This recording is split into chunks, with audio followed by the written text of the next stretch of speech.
Hey, what's up, Wealthy Legacy Journeyers? Kendall here with the Wealthy Legacy Journey. Excited to have you guys here today. I just realized actually when I clicked record that I don't have an episode name for this, so we're gonna just kind of think about what the episode name is as we go.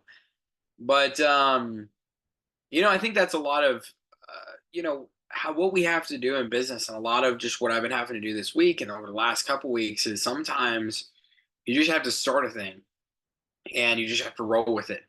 And I literally just started this episode, looked up no episode name, and it's like I have two options. I can either stop, try to re-record it, make it perfect, which isn't real life, or I could say, hey, I'm going to dive headfirst into this. I'm going to figure it out. I'm probably going to make some mistakes along the way, but you know what? We're going to pivot. We're going to adjust. We're going to continue to improve, and eventually we're going to reach success.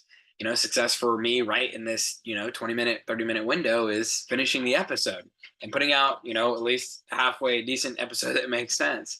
um be able to figure that out. And that's a lot of what I've been figuring out. Like, what does double dare your money look like? How do I grow my own? I'm growing my own wealth. As you guys know, we just started the double dare your money from 10,000 to 100,000. And I've just had a huge learning curve with tax sales. Like more than I realized. With years in real estate, I didn't realize how many unknowns I was going to have going into tax sales. A lot of things that I know about, but just some things that I didn't think about ahead of time, or I'm having to figure out after the fact. And everything figure outable, if that's a word. But it's just like if we look back to like the golf ball purchase that we did with Double Dare Your Money, for example, where we basically bought that investment at a point where we knew that we wouldn't lose. And so I did the same with the tax sale. I bought it at a price point that it was like, I don't see any way that I could lose on this deal. But there's going to be learning curves. And so that's why I needed to buy it really deep in order just to be able to have that safety net. Something really cool just for focus this week that did happen is I got the new 20,000, the 10 to 20,000. So I'm starting with 10,000, going to 100,000. But with Double Dare Your Money, it's really all about focusing on the next double. Each, I would say, zero bracket, going from obviously what got me from 1,000 to 10,000, or from 0 to 1,000, isn't going to get me to from 10,000 to 100,000. And it definitely isn't going to be able to get me from 100,000 to a million unless I really want to take a long time to do it. But if I want to be able to, shrink that time and be able to stay as efficient as possible with my time, I'm gonna have to continue to iterate and grow. And so starting up the 10 to 20,000 has been an exciting step. The That poster is up, and it's just been a good to have that goal. And so now on my goal poster wall, in fact, I think I actually have a picture that I could share here with you guys. I'm not sure if I showed this last week. If I did, I'm sorry that I'm doing this twice, but I don't think I did. Let's see if I can see it here real quick. No. I take so many flip pictures of the fix and flips and stuff. But no, I sent this out in this family chat of mine. So I will just scroll back through here and see if I can. There we go. So I've got this goal poster wall. So as you guys can see there, got our debt-free poster up here. Got our emergency fund that we built here, and then we took a large chunk of that fund and started our $10,000 to $20,000 journey. That poster's there. Actually, today probably I'll be adding one more poster there, and it's a part of the pivoting. It's part of Double Dare Your Money. And so I was actually thinking about that fourth poster being the $74.58 to $149 and some change. When I really start thinking about it, though, I'm struggling because I took so many steps backwards at the beginning because of my learning curve, where, basically we dropped down to $12.50. We bought the bread maker, we bought the light switch, and we still have the plates, and that I think are still going to sell. We took a big loss on those mugs. And, basically looking at it, and I mean, the mugs aren't said and done yet, but they're just sitting there. I don't think they're going to sell. We'll see what happens. But I was at this place. Well, now I've increased because we sold the light switch, made $16.01 after all fees and everything paid for that. And so we're at like $18.60, I believe now, Double Dairy Money. Well, $149 some change, basically $150, is a pretty far way percentage wise from $18.60. And so what I'm doing, and this is just more for myself than anything, and I would recommend that if you guys have backslid in your journey, wherever you're at, I'm going to set a goal on my wall of double that. So it'd be $37.20 if my math is correct. So just doubling the $18.60. And that way I can just have an instant win. I need fast wins. I don't know about you guys. Most people are this way that, out of the gate, people need a fast win. And they talk about this like in internet marketing, whenever you're selling like informational products, especially, they talk about how important it is to give your customer a fast win. And that's because whenever we get a win, we believe in it. We see this like monumental effort. We just see this ability to move forward and conquer. And so this is even for myself, is like I'm trying to give myself a fast win right quick, where it's like, hey, I know the big goal is really right now getting to $150, but I've made great progress. Now we have the asset of the bread maker, the asset of the plates, and we've built up from where we were just a couple weeks ago. And so, and what we have as far as cash to be able to spend, we're going to go to the estate sales tomorrow. And so, what does that look like? And really just how can we encourage ourselves? Because even for me, when I was looking at it, I was like $18.60 and still holding the bread maker asset. If you don't even look at the bread maker asset, the plates that we're holding as an asset, $18.60 alone, we're up 48% from our $12.59 low before we bought the bread maker and the light switch. And so even if we, for whatever reason, couldn't even sell the bread maker, because it's been sitting a lot longer than I thought it would. There's tons of bread makers selling, but ours is just sitting. I think I have some ideas why, but neither here nor there. I've tried lowering the price, trying to make it more competitive, but we're up. And so it's like I have to be able to just take those wins as they come. But don't think that this just happens in like the $100 bracket. There's somebody I know in real estate that, we were just talking about a similar situation where, having to weigh out what's gone well and what hasn't gone well in real estate. I'll even talk about my own personal examples. I have plenty of them because I don't want to speak for others, but I was just talking with somebody else about a similar type of situation where they were struggling with this, but well into the six-figure zone. For me personally, looking at, I don't know, you could just look at look at my home option for an example. How much money I invested into that program, into what I was building there. And, I walked away from that with the knowledge base, a lot more knowledge than I had previously, but I was down. I was down in my investment. I hadn't actually made more cash. I had gained a lot of knowledge. I had not gained cash. However, several years, I think I did that course, it would have had to have been like 2021 maybe or something like that. So now, looking at it, I think I probably would have started it in like March of like 2021 or ish, something like that. And so now looking at it, going, okay, well, we're now in basically March of 2024. So 2022, 2023, 2024, starting 3 years later, still working to apply some of that knowledge base that I learned 3 years ago. And now I see an opportunity possibly here with the Loyalty Legacy Journey and Double Dairy Money to apply that. So it just might take some time to see the fruition of the plant that I seeded, the seed that I planted years ago. But, I don't know about you guys. For me, I struggle with new tasks not feeling like a daunting mountain that I cannot climb. Listing this tax lot that I bought felt like an absolute mountain to climb. In fact, I put together these lists on my phone here, and let's see. So I actually had to put 2 acres in Anderson, and I put together a 4-step list on my phone. So step 1, get its title. Step 2, order the survey. Step 3, receive the survey. Step 4, hire a realtor and list. And the reason that I'm getting the survey before I'm hiring the realtor and actually listing it is because there's some boundary line issues in the CAD, and I just know exactly what I am listing because I don't even know exactly what I'm listing. Um, so it's hard to know what you're marketing because on the CAD it shows that we're partly in this funeral home, and um, so either they're like using, anyways, it doesn't matter. It just felt like a big mountain to climb. And I was feeling really discouraged by it, oddly enough. Like I even told Libby, I was like, man, like after being in real estate for years, I didn't think this would feel so challenging to get back in the saddle and to do this. I'm even sending deals to title right now for what I do for my job. This is a little bit different type of deal, and there's some different obstacles to be able to climb. But like I said, I don't know if it was weeks or months ago, Nathan had given me that advice for how can I be an employee of KL Cash Real Estate? How can I be an employee of my own business?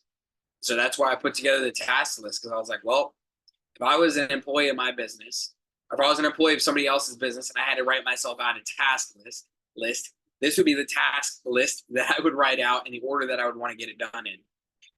And so that's the order that I wrote it out. And now I, being the employee to myself, I'm holding myself accountable to finishing out that list. And now I'm taking that through the process. And so it took me like a week to just kind of get the mental oomph to be able to do it. Sometimes that's what it takes. Sometimes it takes like encouraging ourselves to get ourselves in the game, to give ourselves a little pep talk, to do the thing, whatever it is that we're going to do, whether it's, tax sales or estate sales or, buying, storage units or doing large land development, like, or flipping a house or whatever it is, like all these different things that I've done, like it takes just some mental just oomph to get over that, really that initial hurdle. Figuring out how to clear title on that tax sale has been an interesting one, like I said. One thing that's been interesting though for all my entrepreneurial friends out there, and how you kind of handle the home front dynamic on top of being an entrepreneur. This last weekend, Libby was just tapped out. She's done. And it's interesting because in the past, I've kind of resorted to this and it wasn't healthy. But this, like, I am busy all week. I've got a lot of responsibilities on my plate. I don't have time to take care of your stuff too. Like, I need to be able to focus on my stuff. So I can't give you everything that I have to give because I've got to recoup and rejuvenate for Monday. And it really created this toxic environment inside of my home. And so, as you guys know, a lot of 2023, I've really devoted to becoming more invested in the home, more just there. While I'm there, I'm actually present while I'm at home. And so Libby was just done on Sunday. And I could tell, and I just said, hey, babe, why don't you go back to bed? I'm going to close the windows for you, turn on the fan. I'm going to cook dinner. And so Sunday evening, I was cooking dinner. And once dinner was ready, she came out and she was like, man, thank you so much. Breath of fresh wind. Well, sure enough, I was already feeling tired.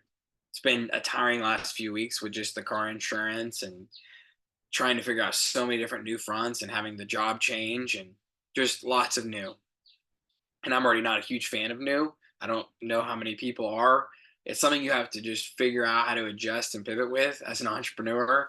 But just figuring out the new on the eBay stuff and the tax sales and taxes are coming up, which I only do like once every year, obviously, and so it always feels like I'm refiguring out how to do it all and all that kind of good stuff. But it hit me on Monday, Tuesday. I think it was Monday. I didn't even want to get out of bed, but I pulled myself out of bed. Tuesday, I was feeling pretty down as well. For me, like my funk isn't really anger usually. My funk is I get depressed, I feel down, and I don't want to get out of bed. I don't want to do anything. I don't want to face the world. I don't want to face the problems. I want to crawl into a hole. I want to disappear. I want all the problems just to disappear. I don't want to do anything. I just want to run away. That's how I cope. I usually throw up walls and I just want to disappear. And so it's just one of those things where sometimes I literally just will even put my face into my hands and just disappear for a moment just to think and breathe. But I've been telling myself a lot lately, like as a tortoise, instead of being a hare, as a tortoise, what's just the right next step? I don't need to think about how do I accomplish the $1 million goal? How do I get 1,000 steps ahead? But what's just that right next step? It's just like I said at the beginning of the episode. Sometimes you'll have moments in life where you start a thing and then all of a sudden you hit a problem and you have to back up, you have to pivot, you have to adjust before you can keep moving forward. And I feel like that happens a lot. in business and a lot as an entrepreneur, especially as you're trying to get things spun up and you're trying to learn different processes. Um, and so, but it's exciting when you do have growth. Um, and things do start to pan out. And so one thing that I'm excited to tell you guys, which doesn't really have anything to do with WW Money or the Wealth Legacy Journey, but has to do with my life, is our car is out of the shop after all those repairs. We finally have our minivan back, and it feels like we just have a little bit of normal back. We've also been cleared by the chiropractic doctor to get adjusted, which feels just wonderful to be moving forward on that front as well. And another cool thing is we built up about $300 to take to the estate sales this week between stuff that we've sold around the house, stuff that we've multiplied our own money, and then the $18.60 of double dare your money. So we're gonna be taking all that to the estate sale this week, and look to be making a return on our money. Another really cool thing is in our basically the way we break down our money until we have 1 year of income saved up. For me, we're 10% of everything we make. 10% goes to tithe, 10% goes to fund money, and 80% is reinvested. Some of those percentages will change once we've saved up a year of income.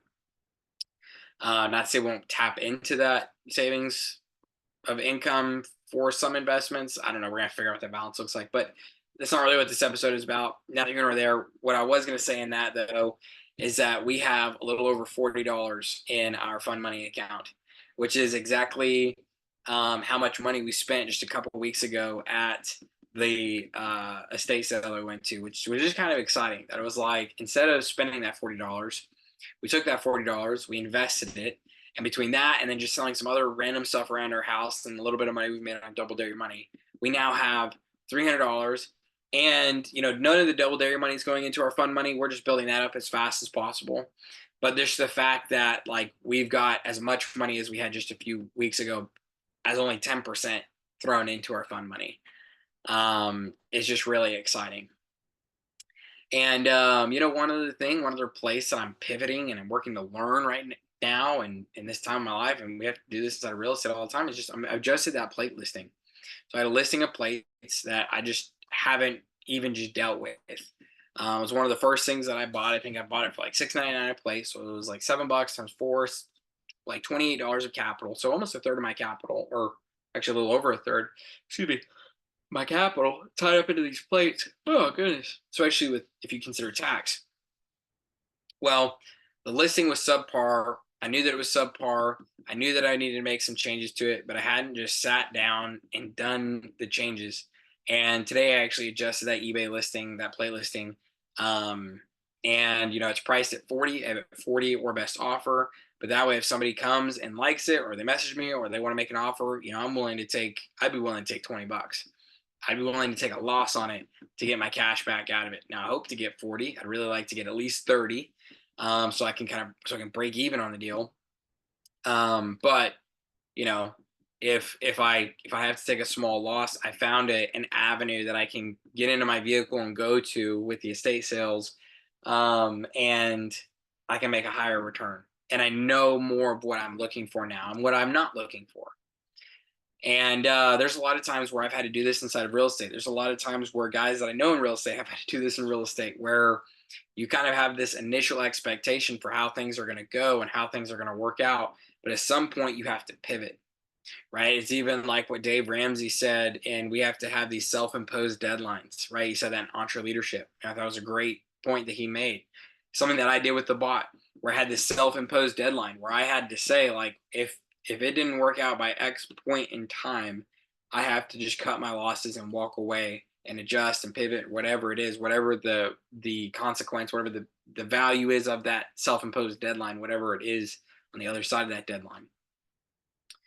And so, for me, just making that adjusting pivot, but it's like, for example, right now I've got $18, $18.60. If I can make a little bit on the bread maker, if I can get my, 20, $30 back out of the plates, I can be back to where I started in Double Dare Your Money. And we could then be on a much healthier track upwards, which would be really exciting. And because just as you saw, like I said, 2 weeks ago, we bought $4 worth of estate sale stuff. So we'll see how this week goes, if we get the same results. But with that, we about doubled our money on the C players. We like 5 extra money on the golf balls. We 8 extra money on the Switch. We're still holding this bread maker, but it looks like we'll 2 or 3 extra money on that. So overall, I think we like 4 extra money on the whole thing, 3 or 4 x. And so it's like you start $40, you get all of a sudden to $160. Like that's well better than doubling your money, and you're just creating this, powerful upward momentum. We could have spent a lot more at that estate sale. So we hope to find more sales like that. But again, that's a whole part of the thing of just going forward, pivoting, figuring it out, seeing what works, seeing what doesn't work. If you find something that works, how do you replicate that and do that again? If you find something that doesn't work, how do you make sure you avoid that going forward? And just keep working your way through. One other exciting thing that I forgot to add to my notes, but it was a conversation I just had this morning, is I talked to Nathan today this morning, and he was letting me know that we actually have some really solid momentum on Hudson getting 2 lots sold, and so we're almost at least to break even, where the notes paid off, which will be wonderful. And so we're not paying out hard money on that anymore. We'll have everything paid off, the note, and we'll have the surveying fees and all that stuff paid out, and then it'll just be profit after that. We have one other property, Odell, that we got to get sold, but we're hopefully getting close on something with that as well. And we'll get some traction now as we're rolling into spring and summer, which is good. And that's just kind of it. When you get that good news, like it just kind of puts that fresh wind into your sails, and it's felt really good to have some fresh wind in the sails. And the only other thing I wanted to say too is that I've got a flip. There was one flip that I started right after I told you guys that I was doing the flips. Looking back, I was like, oh man, it was a hoarder house up in Euless. And I was like, that would have been a great house to show on the episode. But by the time all the stuff got cleared out, and it was when I was still transitioning back into this role and figuring things out, I was like, I don't want to jump the gun and try to be recording content, while I'm just super busy doing stuff. But I've got another project coming up. Probably it'll start like early to mid-April, and I'm very excited for that. It is I think a 4-bedroom, 2-bathroom mobile home. We're gonna have to redo about half of the master bathroom. It's gonna need floors and paint and skirting, and the roof's good. Might need some HVAC stuff. I think the foundation is all right if I remember correctly. um some like paint and stuff like that, but it'll need quite a bit. It's gonna be a fun project. I wish I had taken advantage of the Euless property, because we're ending up doing a good bit to it. But neither here nor there. It's okay. All the flips end up at the end of the day coming down to being kind of similar, if not the same things. So this mobile home will be a great example as well. So like I said, that'll be starting up here in a couple of weeks. I'm excited to get that to you. I've got one flip that I'm finishing up pretty much this week. And then I'll probably do some like simple, maybe like clean and list type deals over the next few weeks until that project starts. And then I've got this other project up in Euless that, is kind of like in the first 25% phase. But it's far enough along that I'm not really starting at the very beginning. And I just kind of like to start fresh with at least the first project that we start, recording the flips on. So anyways, that's pretty much my weekly update. The quiet time's been a good rock for me. Each day, just getting into the word, praying, writing. I've written, it seems, a dear God. I write those dear God letters. Um, just, letter to the Lord for me personally. I've written one almost every day this week, and that's just been a really fruitful time. Libby and I getting back to a place of just, intimate prayer and closeness with the Lord. And even my prayer today was actually just, I feel this worry and this concern and this pull between, what God talks about with, man cannot serve two masters. You either will love one and hate the other, or hate one and love the other. And he's talking about, God and money. And I just was writing to the Lord, and I said, God, I'm struggling with that. I feel that pull. I want to be focused on you. I want to love you. But especially as I'm building what I'm building, I feel this pull to love money, to be focused on the money. And so my prayer was just really, Lord, please just help me to focus in on you, like to really be able to just view money as a tool, and not as a God, not as my provider, not to pray to the provision, but instead to pray to the provider. You know what I'm saying? Um, so, anyways, maybe somebody else is going through that. I find that to be a struggle that I go through. Um, you know, it's kind of hard when you're in the money business to, I don't know, I guess keep 100% focus on the Lord. But if I was in the business of selling hammers, would I ever be tempted to, worship the hammer? And I don't think so. Um, so it's a self control thing. It's you digging into the Lord. It's me growing in maturity and asking the Lord to be close and to help guard me and protect me. And so, anyways, I think that'd be a great thing to close in prayer on. Lord, as we all go into this next week, I pray that first you just help us to pivot. When we hit situations in life that don't go our way, help us to not be angry or to want to crawl into a hole of depression and just quit, or whatever our negative coping mechanisms are that we've built up over time. But instead, just to lean into you with prayer and then just say, what's the right next step? I don't need to be 100 steps ahead or 10 steps ahead or even 5 steps ahead. I just need to know what's the right next step and how do I take that step? Keep it small, keep it simple, keep it bite-sized, just the next right step. And Lord, I just pray that also that we would have our hope rooted in you as the provider and not in the provision. And because you as a provider, you're a rock, much more firm. But that money as a provision is like the sand that when the winds come and waves come and the storm comes, it just will knock over anything that we built on the sand. But if we build our house on the rock, it'll stand firm. So may we build our houses on the rock. May we stand firm in the times of life that are difficult, and the adversities and things of that nature. And may we wholly trust in you as the provider, not looking to the provision as a provider, but looking to you as our God, our Father, our Savior as a provider. In Jesus' name I pray. Amen. Also, let's say our identity mantra right quick. I explore the unknown. I conquer new frontiers. My journey is powerful. My wake is a wealthy legacy. And guys, remember that being wealthy, that definition of wealth, the way that we define it here at the Wealthy Legacy Journey is simply the ability to cover your monthly expenses without having to lift a finger, to give you the freedom to do what you feel like God's called you to do in life, to not have to be bound to a job, not to be bound to a 9 to 5, not to be bound to 40, 50, 60 hours a week, but you have the freedom to do whatever it is that the Lord's called you to do. It's not necessarily uber wealth. We will continue to build our wealth over time, but it's simply just that time freedom. And legacy being leaving a long-lasting impact on others who come after you as they receive the fruit of your labor. Remember, guys, we're all going to leave a legacy. We're all going to leave some fruit. Sometimes that fruit's going to be good, and sometimes that fruit's going to be bad, depending on what seeds you planted, what trees you cultivated during your lifetime. So if right now you're experiencing bad fruit, you want to go to good fruit, starts by planting good seeds, cultivating good trees, and then raising up to be able to produce good fruit. And so, guys, with all that said, I also want to remind you that there is the links in the description below for the Google Docs, resources for like quotes from episodes in the past that we've used. There's links there to, again, there was that we did last week. I reported it was the how to build wealth, I think, and it was anyways that wealth health checkup Google sheet that I put a lot of time, energy, and attention into. So that's on the Google Docs. Some really great investing movies that I really enjoy. That's on the Google Docs as well. And so make sure you go check out the Google Docs. Put a lot of time and energy into putting those resources together for you to give you ultimate level of success. With all that said, guys, it's been awesome hanging out with y'all.